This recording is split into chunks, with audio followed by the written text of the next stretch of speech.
Complex হয়ে গেছে, এখন কিচ্ছু করার নাই।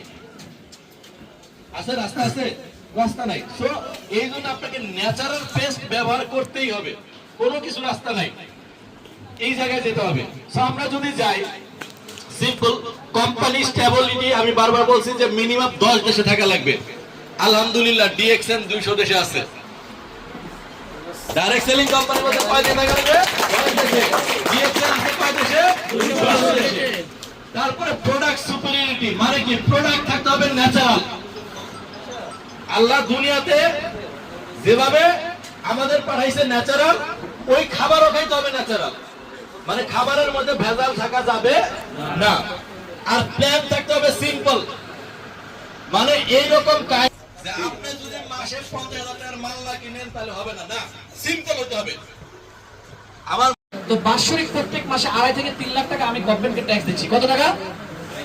2.5 থেকে 3 লাখ টাকা গভর্নমেন্টকে ট্যাক্স দিচ্ছি। আবার আপনি চিন্তা করেন, যদি একটা ছেলে, একটা ডিগ্রি পাস, একটা অনার্স পাস ছেলে মাসে 20,000 টাকা করে ইনকাম করে বাংলাদেশের প্রেক্ষাপটে 20 থেকে 30,000 টাকার মধ্যেই কিন্তু কি আমাদের জবের কিন্তু কি স্যালারি নির্ধারণ বর্তমান প্রেক্ষাপটে এভারেজ হিসাব করে, রাইট? এটার মধ্যে তো 20 থেকে আমরা কি আছি সবাই? হ্যালো, আমরা কি আছি? কে কে নাই হাত উঠান। Thank you. তো দেখেন বাংলাদেশের প্রেক্ষাপটে এভারেজে 20 থেকে 30,000 টাকা স্যালারির মধ্যে কিন্তু কি থাকে এভারেজ, রাইট? তো একটা ছেলে 20,000 টাকা ইনকাম করে, বাৎসরিক ইনকাম কত তার? 2,40,000 টাকা, রাইট কিনা? কত টাকা? 2,40,000 টাকা তার বাৎসরিক ইনকাম। আর আমি সেই টাকা বর্তমানে গভর্নমেন্টকে ট্যাক্স দিচ্ছি।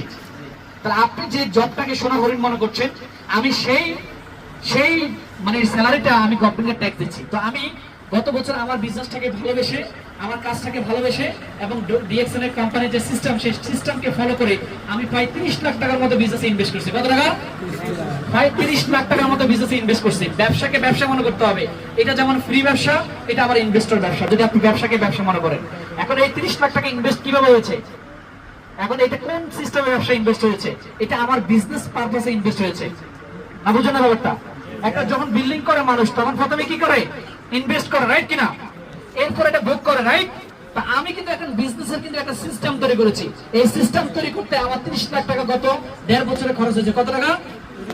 এখন কিন্তু আমি ঘরে বসে থাকলেও আমার ইনকাম আসতেই থাকবে। এখন আমি ঘরে বসে থাকলেও আমার বিজনেসের